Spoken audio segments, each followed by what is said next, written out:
예, 앞서 보신 대로 대통령 시정연설이 오늘 있었습니다. 국정기조와 내년도 예산안의 방향을 설명하고 국회 협조를 구하는 연설이었죠.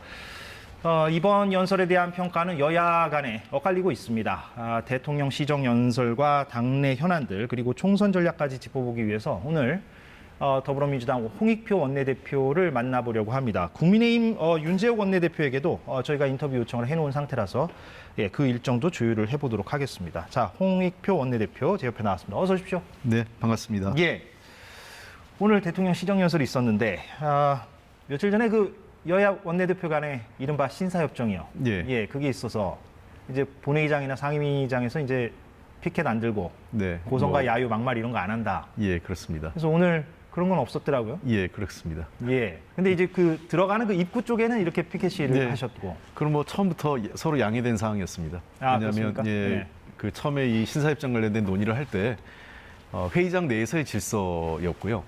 로텐도어를 비롯한 제가 그때도 얘기했어요. 로텐도어를 비롯한 뭐 상임위회의장 앞이나 이런 경우에서는 표현의 자유나 정치 활동의 자유가 분명히 보장되는 공간이니까 거기서는 뭐 서로 간에 무엇을 하든 크게 관여하지 말자 이렇게 얘기했습니다. 예. 대통령이 시정연설을 하기 전에 이제 간략하게 그 사전 환담이라는 걸 했는데 네. 그 원내대표께서도 거기에 참석을 하셨었죠. 네, 참석했습니다. 좀 분위기가 어땠습니까? 분위기는 차분했습니다. 일단 뭐 대통령께서 그 시정연설 작년 같은 경우에는 그 전날 우리 당사를 압수수색을 했죠, 검찰이.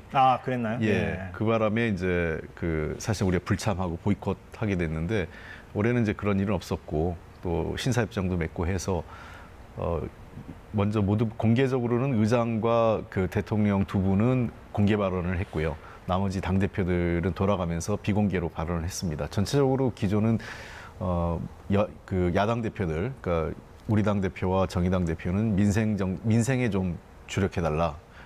국민들의 삶이 좀 너무 어렵다. 그리고 정의당 대표께서 12구 참사와 그 오송 참사 얘기하면서 좀 피해자들의 손을 잡고 그분들을 좀 위로해주면 좋겠다 이런 말씀들을 하셨습니다. 예, 그 원내대표들은 발언 기회가 있었습니까? 원내대표는 그 이후에 그 시정연설 이후에 간담회가 또 1시간 이상 있었습니다. 예. 상임위원장들하고 같이.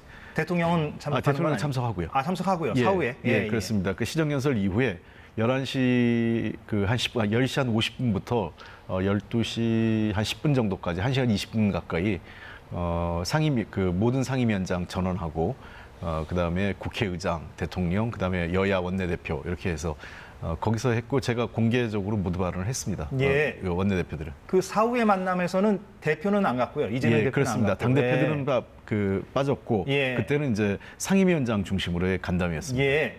그 홍 원내대표께서는 대통령에게 뭐라고 좀 주문의 말씀을 하셨습니까? 공개 발언이었기 때문에 뭐 이미 언론에 보도됐을 텐데 첫째는 그 협치를 강조하셨는데 실제로 국회나 야당을 존중하고 협치하려고 하는지 우리로서는 좀 아쉬운 면이 있다. 대통령이 거부권을 너무 일방적으로 행사하는 거에 대해서 우리가 우려가 있다라는 거고요. 그래서 좀 국회를 존중해달라 말씀드렸고 예산안에 대해서 우리가 보기엔 많이 부족하다.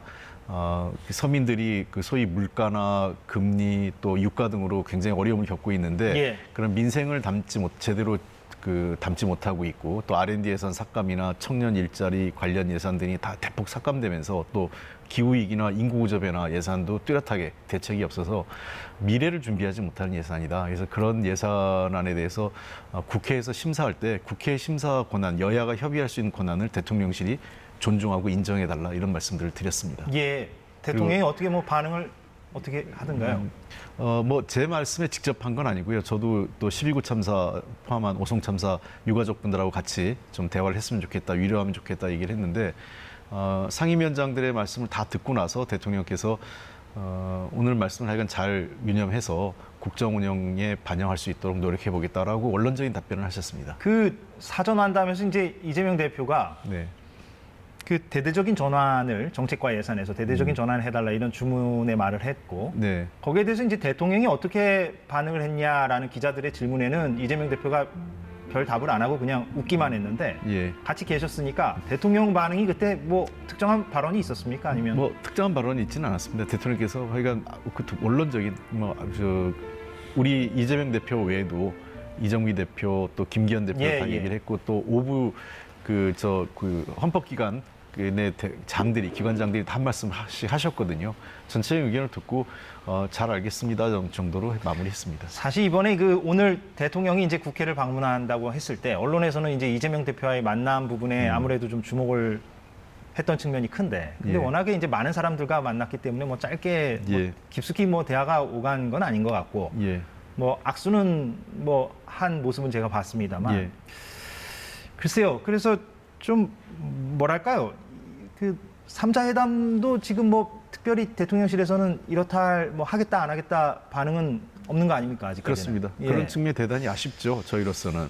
그러니까 여러 차례 지금 우리 당 대표가 제안을 했고, 처음에 대통령과의 양자에서 필요하면 김기현 대표를 포함한 3자까지 저희가 수정 제안을 했는데 아직 확답이 없습니다. 물론 내부적으로 제가 여러 경로를 통해서 대통령실 관계자하고 얘기를 해보면 조금은 지난번 과거에 비해서는 조금 더 전향적으로 검토하고 있다 얘기는 나오는데 아직까지 답을 주지 않고 있고요. 그래서 저는 그 대통령과 야당 대표 또 국회의 어떤 그 상임위원장들하고 만남이 좀 일상화됐으면 좋겠다 생각합니다. 특별한 이벤트가 아니라 늘 만나서 대화하고 늘 만나서 그 서로 간의 그 이야기를 거리낌 없이 전달할 수 있는 그런 정치 문화가 필요하지 않을까. 실제 미국 백악관에서 제일 중요한 거는 늘 의회 지도자들을 초청해서 차를 한잔하든 식사를 같이 하든 대화하는 게 특별한 이벤트가 아니라 일상적인 일이거든요. 일부 언론에서는 그런데 대통령 시정연설을 들여다보면 지난해와 달리 그 문재인 정부, 전 정부 언급이 거의 없어서 그건 좀 달라진 부분이다. 그리고 일각에서는 일부 보도긴 합니다만 확인된 건 아니고 대통령이 직접 초고를 고쳤다는 얘기도 나오고요. 그 부분은 좀 그거는 제가 확인할 수 없으니까. 근데 아무튼 전 정부 언급이 좀 없는 부분은 조금 달라진 부분이라고 좀 보십니까? 어떻습니까? 제가 오기 전에 기자간담회 했는데요. 그 부분은 미처 말씀 못 드렸는데 두 가지, 그 부분을 포함하면 두 가지가 달라졌는데 첫째는 말씀하신 대로 전 정부 탓은 없어졌고요. 그다음에 두 번째는 불필요한, 그러니까 이 시정연설과 무관한 무슨 이념적인 얘기, 좌파 세력이라든지 급진 세력이나 이런 식의 소위 야당이나 야권 지지자들을 자극할 만한 표현은 이번에 사용하지 않았기 때문에 그런 측면에서는 나름 그 대통령실도 야당과의 뭔가 협치나 대화에 대한 고민을 했던 것 아닌가, 내용을 그 원고를 쓰면서 제가 보기엔 그렇습니다. 일단 일부 평가할 부분을 좀 언급을 해주셨는데 잠깐 그 대통령이 오늘 했던 그 연설 내용을 보고 나서 한번 반론 차원에서 홍 원내대표의 이야기를 들어봤으면 좋겠는데요. 준비한 게 있죠? 최근 국제통화기금은 우리나라의 건전재정 기조를 옳은 방향이라고 호평하였고, 이에 따라 국제신용평가사들도 대한민국의 국가 신용등급 유지에 가장 중요한 요인으로 재정 건전화 노력을 꼽았습니다. R&D 예산은 향후 계속 지원 분야를 발굴하여 지원 규모를 늘릴 것이지만, 일단 이번에 지출 구조 조정을 통해 마련한 3조 4천억 원은 약 300만 명의 사회적 약자와 취약계층을 더 두텁게 지원하는 데 배정하였습니다. 여러 말을 했지만 건전재정 계속 간다. 그리고 사회적 약자를 두텁게 지원하겠다. 이런 기조를 오늘도 강조하고 설명한 것 같아요. 여기에 대해서 좀 반론을 주신다면 어떻게 주시겠어요? 일단 건전재정이란 말 자체가 적절치 않습니다. 그러니까 정확하게 얘기하면 긴축재정이죠. 우리가 일반적으로 쓸 때. 그러니까 정부가 지금 예산을 굉장히 긴축적으로 쓰이는 건데, 건전재정이라는 거는 그럼 재정 상태가 좋아져야 되는데 사실은 재정 상태가 계속 나빠지고 있습니다. 그러니까 일종의 악순환인데, 금년에 60조나 세수가 부족해지지 않습니까? 당초 예상했던 것보다. 그 원인은, 가장 큰 원인은 법인세와 그 초부자들에 대한 감세. 소득세 감세를 한 게 직접적인 요인이었고요. 또 그에 따른 경기가 나빠지니까 부가세라든지 다른 세금이 줄줄이 안 들어온 거거든요. 원인을 보면 지금 정부가 악순환에 빠졌다. 긴축 재정과 경기 침체. 왜냐하면 작년 다른 나라들, 미국도 그렇고 EU의 대부분의 국가들이 어떤 조치를 취했냐면 코로나 이후에 다가올 경제적 불확실성 때문에 재정적 여력을 확보하는 데 주력했습니다. 뭐 직접적으로는 증세를 했고 최소한 증세가 아니더라도 다른 여러 가지 그 방법을 통해서 정부가 재정적으로 경제 상황에 대응할 수 있는 수단을 마련하는 데 초점을 맞췄어요. 예.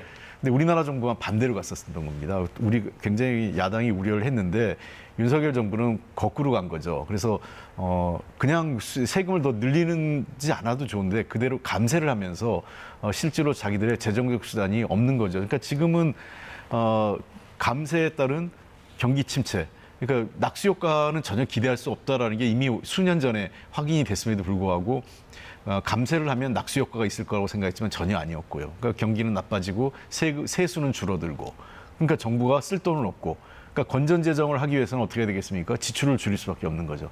그러니까 지출을 줄인다고 하면서 사회적 약자를 더 두텁게 보호한다는 거는 앞뒤가 안 맞는 얘기입니다. 그러다 보니까 R&D 예산을 줄여서 사회적 약자를 지킨다, 이 얘기가 좀 아이러니한데, 그러니까 미래를 포기하고 지금 당장의 돈을 쓰겠다는 거죠. R&D는 우리 사회의 미래를 대비하는 매우 중요한 예산인데 이 예산을 줄여가면서 사회적 약자를 지킨다? 이것도 저는 좋은 방향은 아니라고 생각을 합니다. 근데 이게 참 그 긴축 재정이냐 아니면 지금 재정 확대가 필요한 것이냐, 이거는 참 근본적인 철학 차이라고 볼 수도 있고, 워낙에 이견이 있고 평행선을 달리고 있어서 네. 사실 추경을 해야 되느냐 말아야 되느냐도 지금 완전히 지금 반대의 입장 아닙니까? 네. 여야 간에. 글쎄요, 이게 뭐 예산 심사 과정에서도 계속 뭐 충돌이나 이견은 있을 것 같고, 예. 뭐 어떡합니까? 뭐 제가 뭐 대안을 말씀해 달라는 건 아니십니다만. 예, 뭐 서로 간의 입장이 좀 다른 건 분명합니다. 예. 근데 정부가 지금 스스로 반성해야 될 거는 본인들이 감세를 해서 그러면 경기가 활성화된다라고 하는 것은 지금 실패로 끝났잖아요. 그러니까 그러다 보니까 다른 핑계를 댑니다. 대외 환경이 너무 나빠졌다. 그게 일종의 실력 없음이죠. 그러니까 예를 들면 그 수험생이 시험 공부 열심히 했는데 성적이 안 나왔어요. 나는 열심히 했는데 시험 문제가 선생님이 시험 문제를 이상하게 냈어. 이렇게 얘기하는 거랑 마찬가지거든요.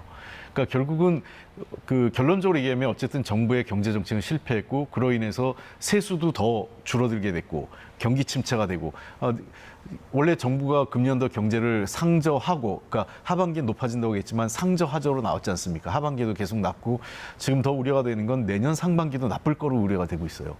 그러니까 그렇게 된다면 정부의 정책 기조가 바뀌어야 되는 거죠. 근데 정부가 그걸 인정하지 않고 있는 건 매우 유감스럽습니다. 정부는 계속 그 부채 부분을 강조하지 않습니까? 예. 지금 정부 부채가 너무 많은데 경기 살리겠다고 돈을 더 쓸 수가 있겠느냐? 뭐 이걸 지금 계속 강조하고 있는 것 같고, 뭐 민주당은 물론 또 뭐 지금 말씀을 주시겠지만 기준이 다른데요.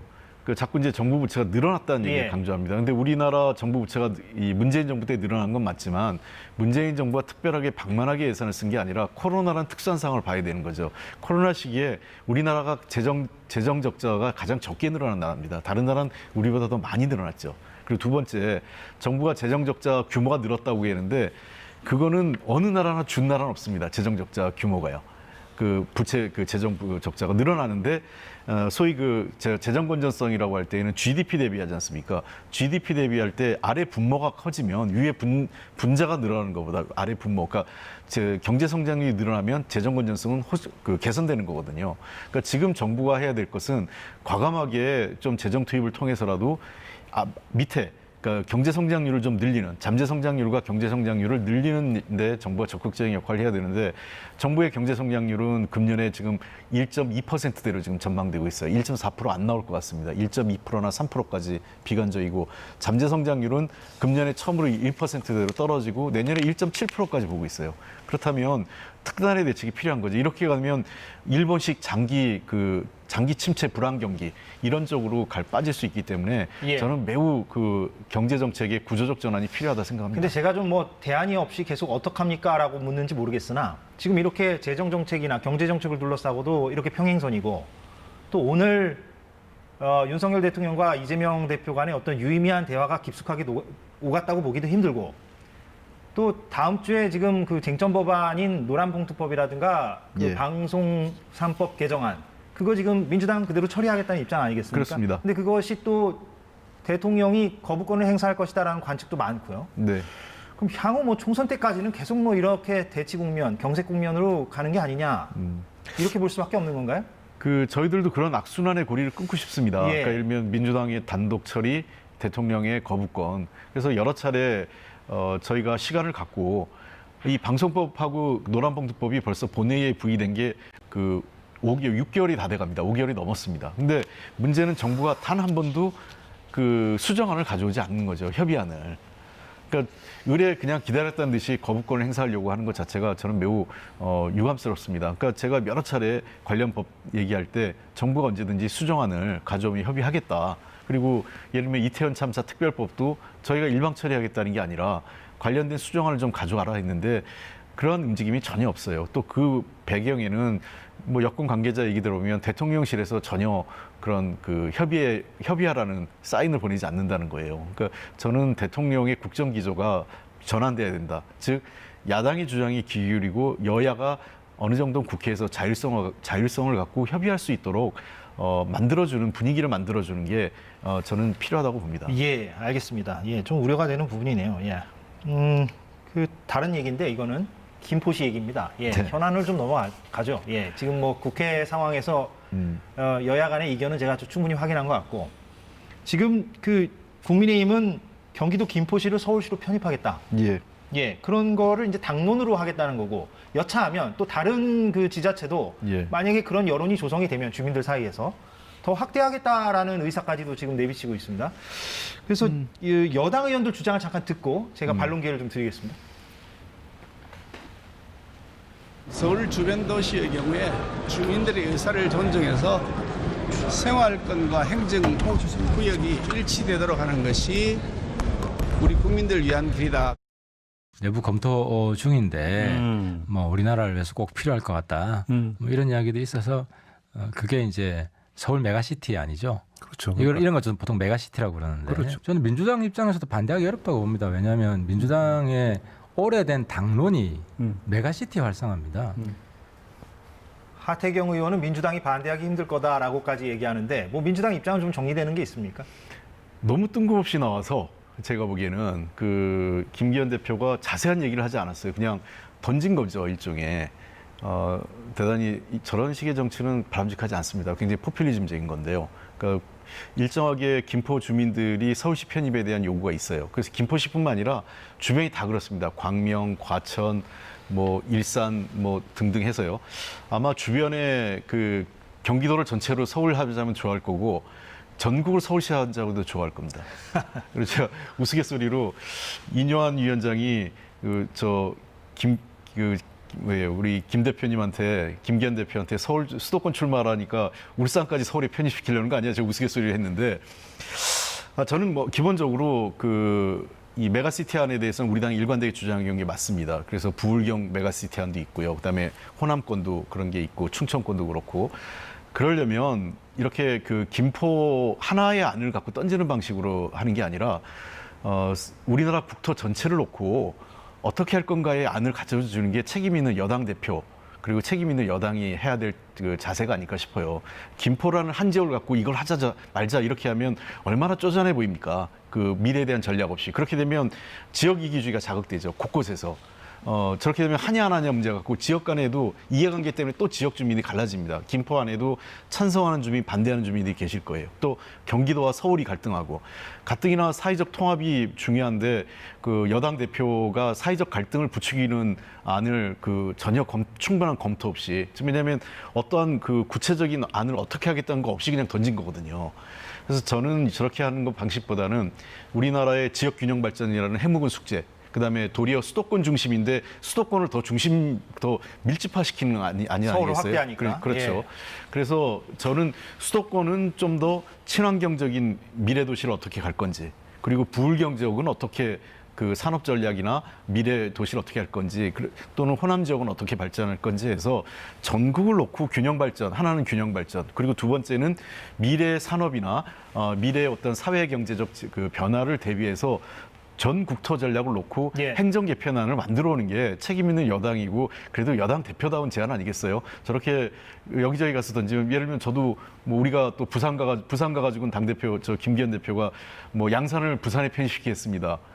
광주 가가지고는 나주를 또 뭐 광주에 편입시키겠습니다. 이러시면 어떻게 하는 거예요? 곳곳에. 저는 그 제안 자체는 우리가 좀 더 신중히 검토해 볼 만한 아니겠지만 그 제안하는 방식이 너무 뜬금없고 뭔가 포퓰리즘 방식으로 도리어 지역 갈등을 촉발하는 방식으로 제안하는 거는 매우 적절치 않다 생각을 합니다. 예, 어떤 부분에서 지금 우려의 말씀을 하시는지 제가 이해가 됐는데 그런데 그것과 별개로 언론이나 혹은 여당에서는 민주당 입장이 뭐냐 이거를 자꾸만 압박성으로 물어볼 것 같기는 합니다. 아니, 조만간 정리해서 예. 제가 아까 제 입장이 말씀드린 거 있잖아요. 그러면 예. 저희는 아직 뭐 충분하게 협의는 안 했는데 제 개인적인 생각, 제가 지금 그 안을 갖고 정책위에 그 논의를 해보라고 그랬는데요. 예. 그 국토 대전략 저희는 우리 아까 얘기했던 균형 발전, 지역 균형 발전과 큰 틀에서 좀 더 논의를 해보자는 미래 거잖아요. 경제, 지금. 예. 미래 사회, 우리 사회가 나갈 미래 사회를 놓고 예를 들면 뭐 에너지 전환 여러 가지가 있지 않습니까? 예. 그런 걸 놓고 저는 국토 대전략 속에서 행정 체계 개편을 한번 심각하게 논의할 필요가 있다. 지금의 예. 광역 시군구 읍면동 체계 있지 않습니까? 이거를 아예 전면적으로 개편하는 거를 논의하고 결정짓고 하는 게 더 바람직하지 않을까 생각입니다. 예. 그런데 이제 뭐 언론에서는 당연히 이거를 국민의힘의 어떤 수도권 총선 전략으로 풀이를 하고 뭐 여당에서도 이걸 뭐 부정하지 않는 것 같습니다. 분위기는. 여당에 도움이 될 거라고 보십니까? 어떻게 보십니까? 이건 좀 뭐 정치공학적인 얘기인데. 글쎄요, 뭐 도움이 되니까 던졌겠다고 생각을 하는데 단기적으로는 선거에 몇 표도 올지 모르겠지만 이로 인해서 생기는 사회적 갈등이나 지역 갈등, 그다음에 정치 불신, 그러니까 예를 들면 지키지 못할 공약을 그냥 던지는 거거든요. 예. 그런 사회적 비용을 감안하면 중장기적으로 우리 정치권 그리고 직접적으로는 지금 여당이니까요. 정부 여당에 부담이 될 겁니다. 저런 식으로 정치하면 안 됩니다. 예. 모범 답안을 주신 것 같은데 그래서 유리하지만은 않을 것 같다. 예, 그렇습니다. 그렇게 보십니까? 예. 예. 단기적으로는 유리하지만 장기적으로 보면 몸에 독이 되는 약이 될 거라고 생각합니다. 예. 민주당 얘기를 좀 해보죠. 예, 알겠고요. 예. 지금 국민의힘은 인요한 혁신위가 가동 중인데 민주당은 총선 기획단이 곧 출범한다는 보도가 나오고 있는데 이거 뭐 언제 출범합니까? 빠르면 하여간 이번 주 아니나 늦어도 다음 주 초에는 출마할 얘기입니다. 인선이 다 됐습니까? 예, 어느 정도 한 90%는 인선이 돼 있습니다. 몇 명, 뭐 언론 보도 보니까 한 15명 뭐 얘기가 나오는데. 예, 15인 내외인데 제가 지금까지 확인하는 건 한 13인 정도 확인했기 때문에 예. 나머지 2명을 좀 찾고 있는데요. 예. 두 분이 없는 상태에서 공개할지 아니면 2분까지 마무리하고 할지가 남은 것 같습니다. 그러면 홍 원내대표께서는 13인의 면면은 보셨을 것 아니겠습니까? 예, 그렇습니다. 예, 거기에 뭐 원내에서는 누가 들어가는지 정도는 말씀해 주실 수 있습니까? 대부분 당연직으로 들어가 있습니다. 왜냐하면 그러니까 총선 기획단이 대단한 권한이 있는 게 아니라 앞으로 예를 들면 뭐 한 5개월 남았으면 뭐 D-150 그렇지 않습니까? 그러면 그때까지 공청 관리위원회를 언제까지 구성할 건지, 또 언제 후보자 검증을 할 건지, 또 최종적으로 경선할 때는 경선을 언제 어떻게 할 건지 이런 것들을 일정을 짜고 전체적인 구도를 만드는 거기 때문에요. 대개 우리 주요 당 실무당직자들 당에 있는 의원들 중에 실무당직을 맡고 있는 사람이 당연직으로 많이 들어가 있고 외부에서 그런 것들을 좀 조언해주고 우리 당을 이해할 수 있는 분들이 같이 들어가 있습니다. 외부에서는 지금 한 몇 명 들어가 있습니까? 13명 중에. 외부에서 한 5분 정도 있고요. 외부에서 추가적으로 한 2분 더 들어올 거기 때문에 한 7분 정도 되지 않을까 생각됩니다. 예. 거기에 조정식 사무총장도 당연직으로 들어가는 겁니까?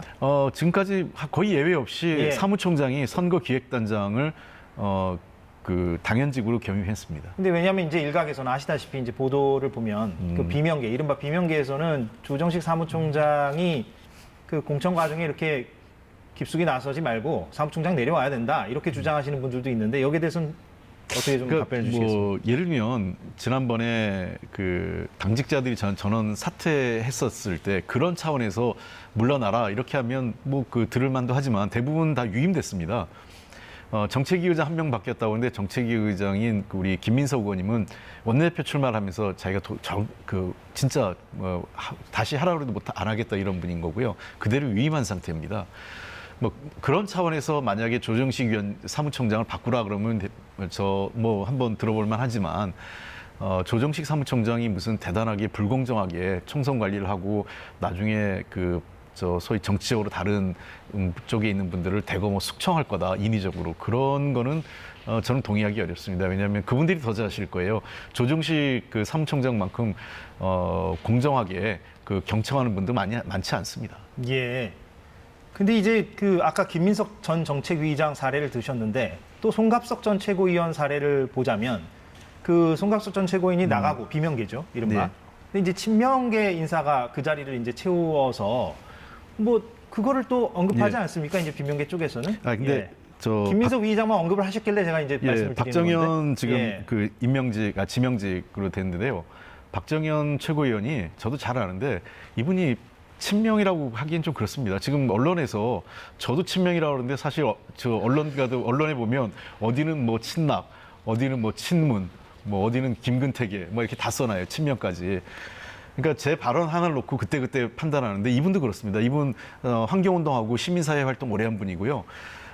이재명 대표에 대한 직접적인 공격을 하지 않는 걸 친명이라고 하면 친명이겠지만 이재명 대표를 세일즈하거나 이러시는 분은 아니에요. 자기가 정치활동하는데 그렇게 살아오지 않은 분이었고 그리고 그 지난 우리가 4.7 재보궐선거 서울시장 선거 때 잠시 그 지도부가 그 붕괴되면서 다 전원 사퇴하고 한 2달 가까이 송영길 대표 전까지 임시 비대위가 있었는데요. 그때 비대위 위원을 했었어요.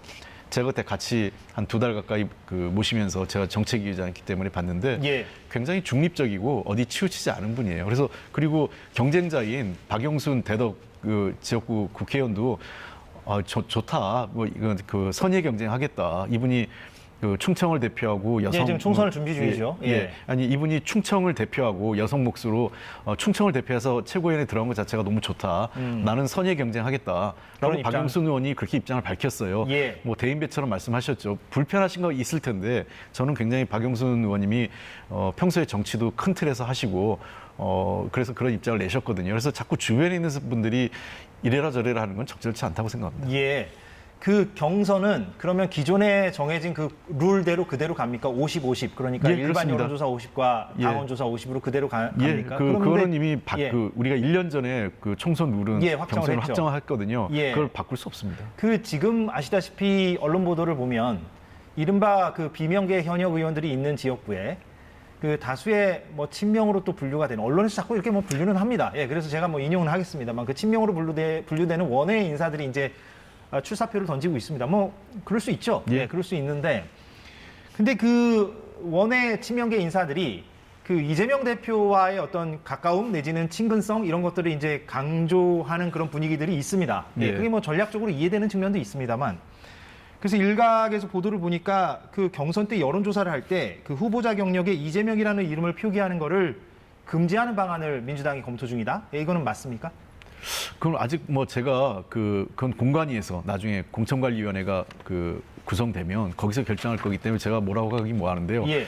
과거에 노무현 재단이 있었어요. 노무현 재단 사례를 보면 그걸 못 쓰게 했던 사례는 있었던 것 같습니다. 예. 그래서 하여간 그 문제는 뭐 여러 가지 판단을 그 경우의 수를 놓고 아마 그 공천관리위원회에서 개인적 의견으로는 그게 좀 필요하다고 보신가요? 왜냐하면 그게 만약에 금지되지 않으면 아마도 그 출사표를 던진 원외 인사들은 안 그래도 이제 인지도가 좀 부족하니까 열세니까 그 그러니까 이재명이라는 그 브랜드를 강조할 것 같긴 예. 한데 그거를 어떻게 쓰는지 모르겠어요. 예를 들면 예.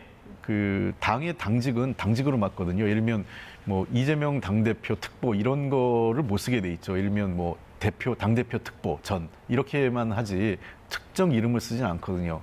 예를 들면 저도 지금 그런 식으로 광고를 하고 있다는 거 아닙니까? 지금은 광고를 예. 하는데 예, 예. 최종적으로 할 때는 아마 쓰기 쉽지 않을 거예요. 그게 우리가 그런 경우가 별로 없었습니다. 저도 예를 들면 지난 문재인 대통령 때 그 예. 캠프 제가 수석 대변인을 했는데 그때 그렇다고 문재인 대통령 후보 수석 대변인 이렇게 쓰지 않거든요. 그냥 그 당시에 제 19대인가요? 19대 대통령 후보 그 수석 대변인. 근데 금지하지 않으면 네. 그렇게 이재명이라는 삼음점을 쓰는 거를 뭐 막을 수는 없는 거 아닙니까? 아마 그런 논의가 있을 것 같아요. 합리적인 그 예. 판단을. 제가 지금 이 자리에서 된다 안 된다. 왜냐하면 제가 그 결정권자도 아니고 그건 위원회에서 논의가 네. 되는데 과거에 그 저 여러 유사 사례를 보면 아마 큰 문제 없이 합리적 결정이 되지 않을까 생각을 합니다. 그 방향으로 갈 것 같다. 뭐 노무현 재단 사례가 있었기 때문에 제가 예. 말씀드리는 겁니다. 예. 홍 원내대표께서도 그 방향이 맞다고 보십니까? 개인적으로 그 지나치게 제가 제일 싫어하는 게 특정인 팔아서 정치하는 거 별로 좋아하지 않습니다. 예. 왜냐하면 그 자기 사진보다 남의 사진 많이 거는 사람들 있잖아요. 그 옛날에 누가 저한테 그러더라고요. 제일 조심해야 될 후보가 어느 지역의 아들, 딸 얘기하는 사람 조심해야 되고 자기 이름보다 다른 사람 사진 많이 쓰는 사람 조심하라고 그랬는데 정치인은 자기 경쟁력 갖고 그 국민들과 당원과 지지들한테 심판받는 게 맞다고 생각해요. 제가 이 대목을 좀 집요하게 여쭙는 이유는 이른바 언론에서는 뭐 자객 출마, 자객 공천 얘기를 하고 있기 때문에 그런 용어가 뭐 적절한지는 모르겠습니다만 근데 적절하지 않은 때문에, 게 왜냐하면 자객이라고 할 때는 어떤 의도가 있어야 되잖아요. 예.